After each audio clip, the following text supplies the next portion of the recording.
Salut à toutes et à tous les amis, on se retrouve pour la review de SmackDown du 19 juin 2026. Et donc pour commencer le show, on a eu le match pour le titre Undisputed entre Gunther et Cody Rhodes et Sami Zayn était l'arbitre spécial, le truc qui se reproche jamais. Enfin bref, ce match fonctionne comme une déconstruction totale du concept du championnat mondial.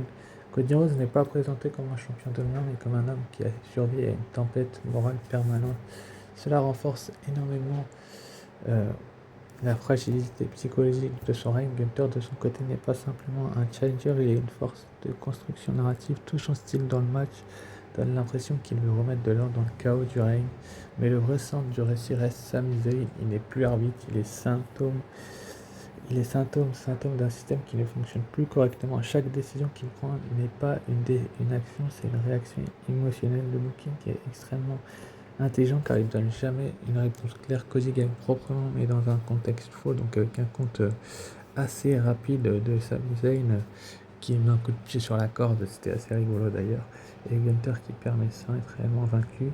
Et ensuite après on a Cody Rhodes a voulu relancer le match, mais Sami Zayn est intervenu et il a frappé Gunther. Du coup Gunther a remporté le match par disqualification. Du coup le titre devient une zone grise narrative. En parlant, le match choisit de remplacer la logique sportive par une logique émotionnelle. Ce n'est ni un défaut ni une qualité en soi, mais un choix assumé. Le problème, c'est que ce choix écrase parfois la lecture simple du match. Le spectateur ne regarde plus un combat, il regarde un effondrement contrôlé. Cela peut créer une distance avec l'action pure. C'est vrai que c'est assez bizarre comment ça s'est produit. Donc on a là les deux qui s'embrouillent, qui veulent relancer le match. Nick Aldis c'est un petit peu perdu, le général manager de SmackDown. Le principal problème vient de la structure répétée, deux matchs consécutifs avec intervention, KO, finish contesté, restart, finish contesté. Même si la narration évolue,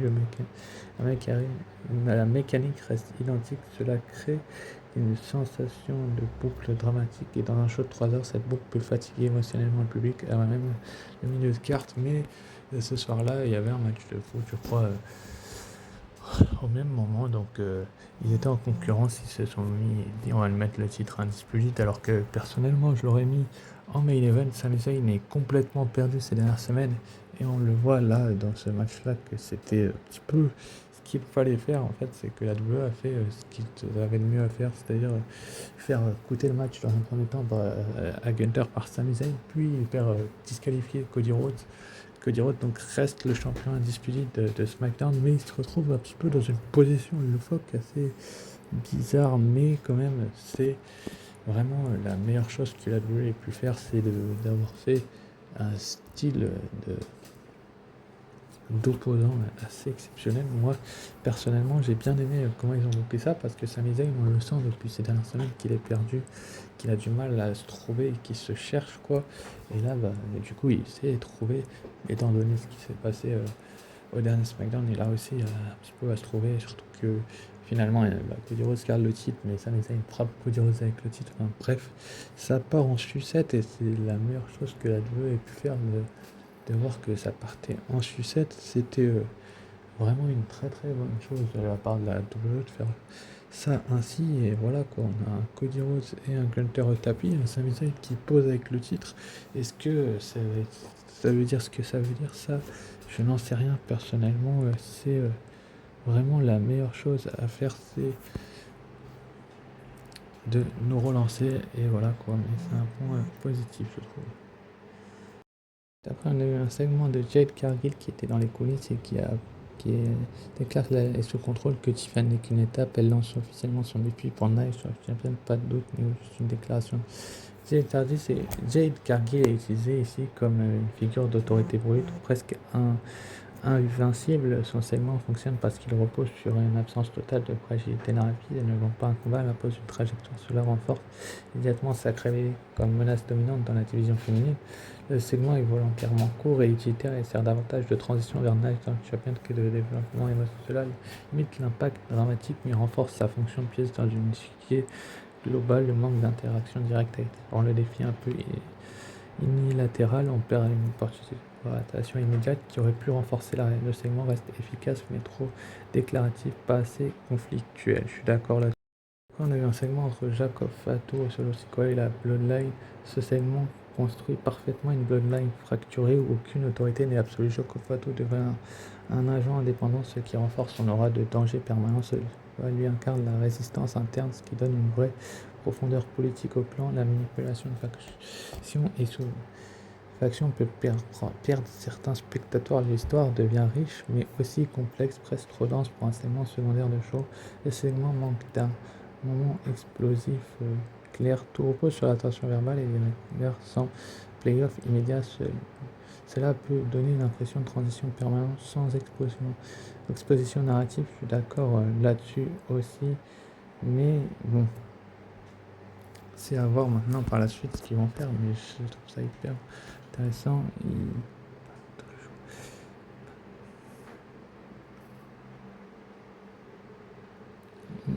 C'est très intéressant, je disais.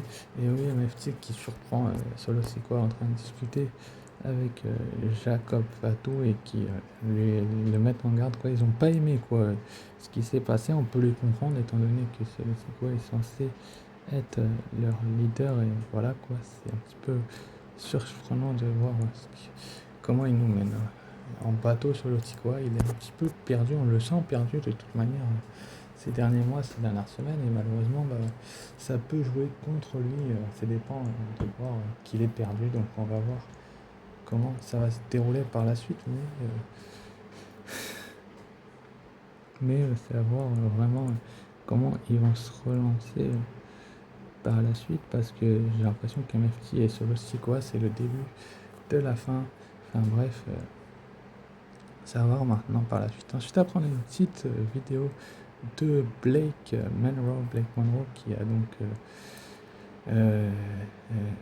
s'est adressé à Julia. Donc c'était quand même assez surprenant de voir que Blake Monroe s'adresse à Julia et la mettre un petit peu en garde étant donné ce qui se passe ces dernières semaines. Donc maintenant il faut voir comment ça va se dérouler du côté de la WWE. Ce que fait Blake Monroe, c'était une vignette où elle parle de Julia et qui a été diffusée, mais j'ai pas trop compris pourquoi elle parlait de Julia, mais après à force on comprend pourquoi elle parle de Julia. Enfin, personnellement je vais comprendre par la suite des événements, donc c'est à voir ce que la WWE va faire et si ça. Ensuite, après, on a le match pour les titres par équipe des WWE SmackDown. R-Truth et Damian Priest contre les MFT Tama Tonga et Tala Tonga. Ce match de championnat par équipe fonctionne avant tout comme une opposition de style et de mentalité, où deux équipes très différentes se rencontrent dans une logique de chaos contrôlé. D'un côté, on a Damian Priest qui incarne la puissance structurée, le contrôle physique et la capacité à absorber la pression de l'autre. R-Truth apporte une dimension imprévisible, presque désorganisée, mais qui devient paradoxalement une arme stratégique face à des adversaires trop rigides. Le duo MFT Tama Tonga et Tala Tonga est construit comme une menace brute, presque tribale, mais qui manque ici de discipline à cause de la présence de Solo Sikoa en ringside. Cette simple présence change complètement la psychologie du match. On regarde plus sérieusement un combat pour les titres, mais une situation familiale instable qui déborde sur la compétition. Le moment clé arrive lorsque Damian Priest neutralise l'impact du chokeslam de Tala Tonga contre le poteau du ring. Ce spot n'est pas juste spectaculaire, il sert à démontrer que la violence brute des Tonga peut être retournée par une lecture intelligente de l'environnement. Le finish avec le roll-up de R-Truth sur Tama Tonga est extrêmement important. Narrativement, il ne s'agit pas d'une victoire dominante, mais d'une victoire opportuniste, presque accidentelle en apparence, mais révélatrice du chaos ambiant. Cela protège les champions tout en laissant MFT dangereux. Ce match reste clairement un match de transition dans la carte globale du show. Il sert surtout à maintenir la présence des titres par équipe sans faire avancer une grande storyline principale de manière directe. Solo Sikoa en ringside apporte une couche narrative, mais il n'intervient jamais de façon décisive, ce qui limite l'impact dramatique de sa apparition. On reste donc dans un match équilibré, mais sans véritable basculement majeur de pouvoir entre les factions. C'est vrai, le principal problème est le manque de climax réellement structurant. La présence de Sox permet une explosion narrative, mais celle-ci n'arrive jamais pleinement dans le match lui-même. Cela crée une frustration. Le spectateur attend une intervention majeure, mais obtient seulement une influence indirecte. De plus, la fin par roll-up, bien que cohérente avec R-Truth, peut réduire la perception de danger réel des challengers, surtout dans un contexte de faction comme MFT. censé imposer une domination plus brutale. C'est vrai, tout ce que je vous ai dit là est vrai, et c'est même, j'irai même plus loin. Je vous dirais que la victoire des MFT est bienvenue, bien sûr, mais elle n'est pas complètement bienvenue non plus. Vous voyez, les MFT perdent encore sans véritable validation de leur, qui peut réduire leur crédibilité à long terme. Ça, c'est vrai qu'à long terme, ça va forcément réduire leur crédibilité, mais il y a un mais, je trouve que la WWE fait ce qu'il y a de mieux pour les affaires, donc c'est une bonne chose, et donc MFT va laisser tomber Solo Sikoa, et on a bien l'impression que c'est la fin en fait des MFT, et c'est assez dommageable de se dire ça comme ça, mais j'apprécie comment la WWE a construit ça de son côté, parce que c'était peut-être ce qu'il fallait faire de mieux, donc il faut voir maintenant par la suite ce qu'ils vont faire, mais voilà quoi, c'est la fin quoi. Si vous voyez ce que je veux dire, c'est la fin, et j'en ai bien l'impression. L'intervention de celui-ci a créé un fil narratif tout en voler la victoire, maintenant une tension familiale constante, mais c'est vrai que c'est dommageable que les MFT perdent sans démonstration complète de donner ce qui fragile leur statut en faction dangereuse. Ensuite, après, on a eu le segment entre J1 Evans et Jey Uso. J'ai beaucoup aimé ce segment en backstage parce que c'était un segment tout simplement où la WWE avait besoin de se relancer et de relancer J1 et Jay. Franchement, c'était bien vu de la part de la WWE d'avoir fait ce segment-là, surtout que c'est bien construit de leur part, donc c'est à voir maintenant par la suite ce qu'ils vont faire. Ce que j'apprécie en fait, comment ils ont monté ce segment, on a l'impression que c'est l'élève et le maître quoi, qui se parle un petit peu et ils se cherchent, et c'est la meilleure chose qu'ils puissent faire quoi. Ils n'avaient pas d'autre chose à faire que de nous mettre en valeur ces deux-là, donc maintenant c'est à voir comment ils vont nous booker la suite des histoires de J1 Evans et Jey Uso qui s'affrontaient dans le King of the Ring. Il l'a appelé Papa, ça a un petit peu énervé Jey Uso et ça a été excellent et c'était bien amené. Enfin bref, passons à la suite. Carmelo Hayes face à Ricky Sainz, le vainqueur était le challenger numéro 1 au titre de champion des États-Unis de Trick Williams. Franchement, j'ai bien aimé comment ils nous ont mené ça en bateau. Ça va voir maintenant par la suite ce qu'ils vont faire, mais j'ai adoré ce qu'ils nous ont fait quoi. On a un Trick Williams qui se cherche, enfin on a un Carmelo Hayes qui se cherche, tout comme Ricky Sainz qui vient d'arriver. C'est vrai que ce match est un exemple parfait de construction de hiérarchie froide dans le mid-card WWE, avec Ricky Sainz qui n'est pas booké comme un babyface, enfin un heel classique ou un underdog. Il est construit comme un agent de stabilité dans un roster instable. Carmelo Hayes représente le talent pur et explosif. Ricky représente quelque chose de beaucoup plus dangereux dans une logique de booking. La construction froide et méthodique. La WWE fait ici quelque chose de très intelligent. Elle ne valorise pas seulement, elle valorise la fidélité narrative. Ricky Sainz devient le type de catcheur que la compagnie peut mettre en match de titre sans hésitation, utiliser comme pivot de division, le faire progresser sans nécessité de sortir lourd. Le finish dans le coin sans protection n'est pas juste un spot, c'est une déclaration de domination structurelle. Franchement, j'ai beaucoup aimé. Ce match fonctionne comme un filtre de hiérarchie.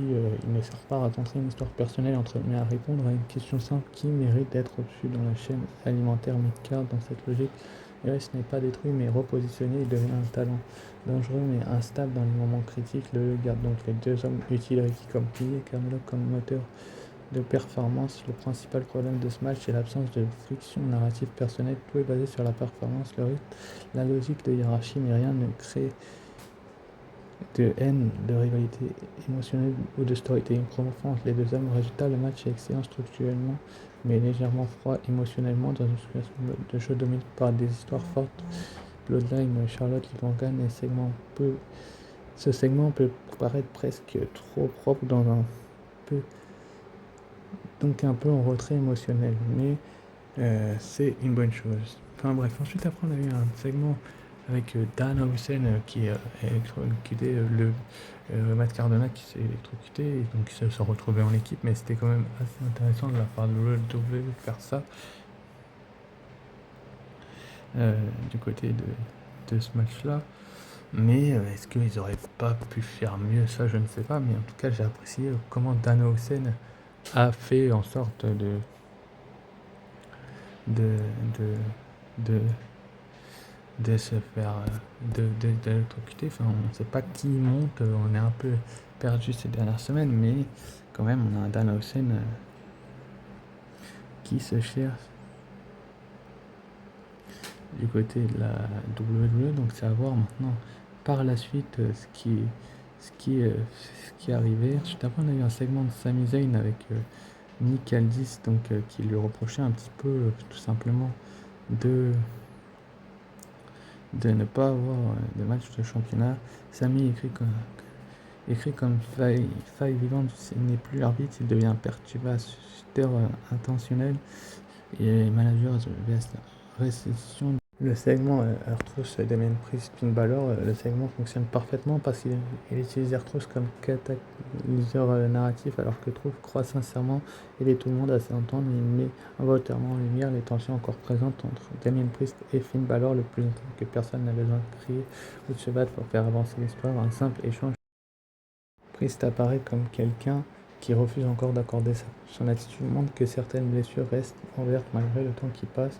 En parallèle, Truth conserve son rôle unique dans le roster sans ignorer, mais c'est pas la story. Au contraire, il la rend plus visible. Le segment parvient donc à être drôle tout en développant une rivalité potentielle. Ce segment n'est pas un segment conçu pour provoquer un énorme choc. Son rôle est de maintenir une intrigue déjà existante dans l'esprit des spectateurs. Aucune révélation majeure n'est faite. Aucun retournement spectaculaire. Je cherche simplement à rappeler que certaines tensions ne sont toujours pas résolues. Moi, j'ai donc davantage comme une pièce de continuité que comme un moment destiné à faire avancer brutalement une rivalité. Le principal point est l'absence d'évolution concrète. À la fin du segment Priest ne réussit toujours pas le reste mystérieux. Tout reste confus, rien n'a véritablement changé. Enfin bref, on va passer bientôt à la demi-finale numéro 2 du King of the Ring. Donc c'était Main Event Jey Uso face à Javon Evans, le Young OG. Donc sacrée belle opposition de style entre ces deux catcheurs-là. Donc maintenant on a l'officialisation du match pour Night of Champions, triple menace, l'Undisputed WWE Championship sera remise en jeu. Je vous ferai les pronostics bien évidemment. Cody Rhodes remettra son titre en jeu contre The Ring General Gunter et Sami Zayn suite à ce qui s'est passé au dernier SmackDown. On va bien voir dans le prochain SmackDown ce qui se passera, et également du côté de Riyad en Arabie Saoudite. Donc ça va être assez intéressant de voir ce que la WWE va nous monter et nous booker dans les prochains jours. Mais est-ce que on va voir ça tout de suite, hein, on verra bien. Ensuite après, donc on a le deuxième demi-finale du King of the Ring, Jey Uso contre Javon Evans. Le match réussit parfaitement à construire deux stars en même temps. Jay gagne et Javon Evans grandit également. La WWE évite le piège classique du jeune talent écrasé par une vedette installée. Au contraire, Evans pousse Jey dans ses retranchements et démontre qu'il possède déjà le niveau nécessaire pour rivaliser avec les meilleurs. Pour Jey, la victoire renforce sa crédibilité avant la finale contre Obafemi. Ça va être une très très belle finale de ce King of the Ring, ce Jey Uso. Obafemi, finalement, le résultat était relativement prévisible depuis plusieurs semaines. Tout le tournoi semblait orienté vers une confrontation finale impliquant Jey Uso. Le suspense concernant davantage la manière que le résultat lui-même, cela n'est pas forcément négatif, mais réduit légèrement l'incertitude autour du match. Javon Evans accumule plusieurs défaites importantes malgré ses excellents à long terme. Cela peut devenir problématique. Les spectateurs risquent de considérer qu'il est toujours proche de la victoire, mais jamais capable de franchir la dernière marche. Sans victoire majeure prochainement, son ascension pourrait perdre de son impact. Je suis complètement d'accord là-dessus, mais il va avoir des victoires majeures. Javon Evans, il ne faut pas s'en inquiéter. J'ai bien l'impression qu'ils le construisent petit à petit et qu'ils essayent de le monter en gamme. C'est assez intéressant comment ils nous amènent ça, mais j'adore comment ils nous amènent ça d'ailleurs. C'est la meilleure des choses à faire, c'est de faire un Jey Uso Javon Evans en demi-finale, de nous faire un banger absolu, ce qu'ils nous ont fait. Et finalement, on a un Jey Uso qui donc repart en tant que victorieux. Franchement, il obtient son pied pour la finale du King of the Ring. Est-ce qu'on avait demandé autant? Je ne sais pas, mais en tout cas, on imite un petit peu la démarche d'Obafemi, bien évidemment, pour célébrer. Mais cette victoire de Jey Uso et son fameux hit pour être en finale du King of the Ring, personne ne l'avait vu arriver. Donc du coup, la finale du King of the Ring, A Night of Champions, ce 27 juin, donc ce samedi, donc dans 3 jours, opposera Oba Femi de Roller face à Main Event Jey Uso. Ça va être une sacrée belle opposition de style, bien évidemment, pour les pronostics, mais j'ai l'impression quand même d'avoir ma petite idée derrière la tête avant de vous faire ces pronostics-là. Mais je vous dirai pas laquelle c'est, sinon ce serait dommageable. Et voilà quoi, la WWE c'est ce qu'elle fait. D'ailleurs, pour revenir à Jade Cargill et son défi, Tiffany Stratton l'a accepté. Enfin bref, pour vous dire que je vous en parlerai pas forcément, mais elle l'a accepté en tout cas. Donc voici la finale du King of the Ring, Jey Uso, Oba Femi, Jey Uso qui a éliminé donc LA Knight, Royce Keys, Finn Balor et Javon Evans, alors qu'Oba Femi lui de son côté a éliminé Penta, Solo Sikoa, Carmelo Hayes et Dominic Mysterio. Ça va être une sacrée belle finale. Enfin bref, passons à la suite, le segment entre Solo Sikoa et Jacob Fatu. Le duo continue de développer une guerre froide fascinante au sein de la Bloodline. Le conflit n'est plus basé uniquement sur la violence, il pose désormais sur la position familiale, la loyauté et le pouvoir. Chaque échange donne l'impression qu'une explosion approche. Le segment sert principalement à préparer l'avenir, aucun affrontement, aucune révélation, seulement une montée progressive de la tension. Le risque, c'est que la WWE prolonge trop longtemps cette réaction, offrir de véritables confronts à force d'accumuler des menaces et l'avertissement. Certains spectateurs pourraient finir par attendre un événement qui ne vient jamais. C'est peut-être le cas, c'est possible, étant donné que aussi Jacob Fatu fait un petit peu casse sa tête, que Roman Reigns l'embrasse, disant il se cherche un petit peu. Il lui a dit si tu viens sonner la zizanie dans ma famille, je vais faire de même dans la sienne, et c'est un petit peu parti en sucette comme ça du côté de la WWE. Puis on a eu ensuite un segment entre Sami Zayn et Cody Rhodes et Jey Uso. Franchement, on pourrait l'affronter. Enfin, franchement, j'ai bien aimé comment la WWE nous a emmené ce segment-là, vu que Sami Zayn, son regard est étrange, est presque obsessionnel. Il voit ce qui se passe, il voit Jey avancer, il voit les possibilités, mais selon lui, lorsque Sami Zayn n'affrontera peut-être pas Cody pour l'affronter lui. Dans quelques secondes, l'atmosphère devient lourde. Jey comprend que Sami est en train de basculer et Sami repart en laissant cette menace planer. Ça peut être une position de style assez intéressante si Jey Uso remporte le King of the Ring. Puis on a Charlotte Flair qui marche dans une corridor positionnée, elle va se faire attaquer par Bifa, Metin et Jade Cargill, elle va faire écraser violemment l'articulation. Charlotte hurle de douleur, les officiers la courent, mais le mal est déjà fait, le clan repart. Charlotte reste au sol, blessée, furieuse, humiliée. Franchement, c'est assez dommage de faire cette attaque-là, étant donné qu'elle était en demi-finale du Queen of the Ring et que Jade Cargill a décidé un petit peu de tout gâcher, Jade Carglass, je vais l'appeler comme ça, elle a décidé de tout gâcher, de, de nous mettre en difficulté, quoi.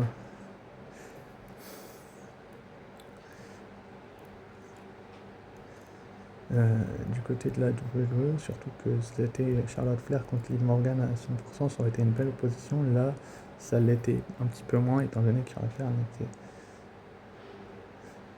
n'était pas autant mis en avant du côté de la WWE. Donc il faut voir maintenant ce qu'ils vont faire, mais je trouve ça assez surprenant quand même qu'il fasse attaquer Charlotte Flair par le clan de Jade Cargill. Enfin, franchement, j'ai été agréablement surpris. Je m'y attendais pas en fait. Je me suis dit, mais ouais, ce qui se passe, qu'est-ce qu'ils font? J'étais quand même assez surpris. Enfin bref, on passe au main event. Donc la demi-finale du Queen of the Ring, Liv Morgan, la championne du monde, face à Charlotte Flair. Le plus grand point fort du match et la manière dont elle a réussi une véritable histoire du début à la fin du show. La blessure de Charlotte Flair n'arrive pas pendant le match. Elle est installée plusieurs segments auparavant avec l'attaque du clan Jade donne immédiatement davantage de valeur car les spectateurs comprennent que Charlotte rentre dans le combat avec un handicap réel. Morgan apparaît alors extrêmement intelligente, elle ne gagne pas grâce à la chance ou à une intervention extérieure, elle gagne, elle identifie la faiblesse et construit toute sa stratégie autour de ce genou blessé. Cela renforce son image de championne capable d'adapter son plan de match en fonction de la situation. Charlotte est également protégée malgré la défaite pendant une grande partie. Elle lutte contre Liv mais aussi contre sa propre blessure. Elle refuse les conseils des médecins, refuse d'aborder le match et quand elle se bat, que tout semble perdu. Cette résistance héroïque permet de maintenir son aura intacte malgré l'élimination. Enfin, la victoire de Liv Morgan est importante pour la division. Elle rejoint la finale avec renforcé l'impression d'être devenue l'une des figures centrales du roster féminin. C'est vrai que c'est le cas. Le match repose presque entièrement sur la blessure de Charlotte. C'est un choix de booking qui possède des avantages mais également certaines limites. D'un côté, cela permet de raconter une histoire claire et facile à comprendre pour le public. Chaque attaque de Liv a un sens, chaque réaction de Charlotte rappelle la blessure subie plus tôt dans la soirée. Coran à la fin. D'un autre côté, le combat n'est jamais présenté comme un affrontement totalement équilibré. La question principale n'est pas vraiment qui est la meilleure ce soir, mais plutôt Charlotte peut-être survivre malgré sa blessure. Enfin bref, cependant à long terme, si Charlotte persiste et match lorsqu'elle est diminuée mais n'est presque jamais battue à armes égales, alors ces défaites perdent une partie de leur impact narratif. Le second problème concerne même si elle gagne proprement selon les règles, certains retiendront surtout que Charlotte avait déjà le genou détruit avant de monter sur la. Cela peut empêcher une partie du public de consolider cette victoire comme une démonstration totale de supériorité pour Liv Morgan. Justement, enfin, le show se termine sur une célébration relativement classique après plusieurs segments très importants impliquant Cody Rhodes, Sami Zayn, la Bloodline et les King et Queen of the Ring. Peut-être un dernier choc ou d'un cliffhanger majeur capable de laisser les spectateurs impatients de voir le prochain épisode.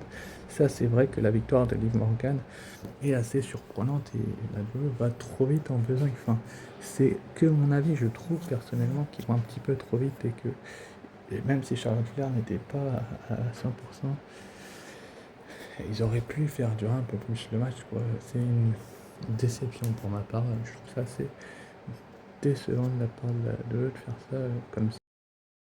J'ai écouté les critiques du booking de Liv Morgan. Il y a un point fort, c'est que dans cette période, c'est qu'elle est utilisée comme championne multiple de France, ce qui est rare dans le booking féminin. Au lieu de l'être à des défenses, elle est placée dans une major où elle doit battre des noms très forts comme Charlotte Flair. Résultat, elle ne dépend pas uniquement de son championnat pour exister, ça change complètement. Elle n'est pas une championne bloquée dans sa vie. Elle devient une figure centrale du show entier. Charlotte ne gagne pas par hasard ou par internet, mais en expliquant une blessure des insides dans le récit. Le fait qu'elle ne défende pas son titre pendant cette période est une décision structurelle du show. Ça veut dire quoi? Deux choses en même temps. Lui donner une exposition maximale dont elle reste constamment mise en avant dans des matchs importants. Le titre féminin qu'elle détient passe temporairement en arrière-plan. La division autour de la ceinture est moins développée pendant cette phase, mais encore une fois, ce n'est pas une décision, c'est une organisation du booking global du show. Donc le risque de championnat hors titre, même si elle est mise en avant, certains fans peuvent ressentir un décalage. Mais son histoire principale et ailleurs tournoi, ça peut affaiblir légèrement l'importance immédiate du championnat. Moins de rivalité directe autour de comme elle est concentrée sur pas de challenger construit autour du titre.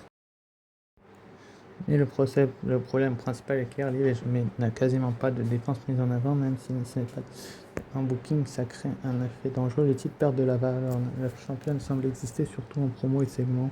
Les challengers ne sont pas construits autour d'un vrai objectif titre. Le championnat devient secondaire dans son propre règne. C'est vrai que c'est le cas.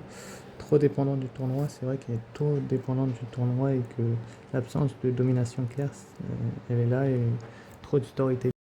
Sauf d'un problème classique WWE, c'est-à-dire qu'elle est une championne importante dans le show, mais pas encore une championne définie par son propre règne, et c'est vraiment dommageable. Enfin bref, n'hésitez pas à liker, commenter, partager, vous abonner. Si ce n'est pas déjà fait, sur ce, je vais vous dire ciao, bye bye, et à très vite pour une nouvelle vidéo. Sur ce, je vous dis ciao, bye bye, et on se retrouve très rapidement. Allez, ciao, bye.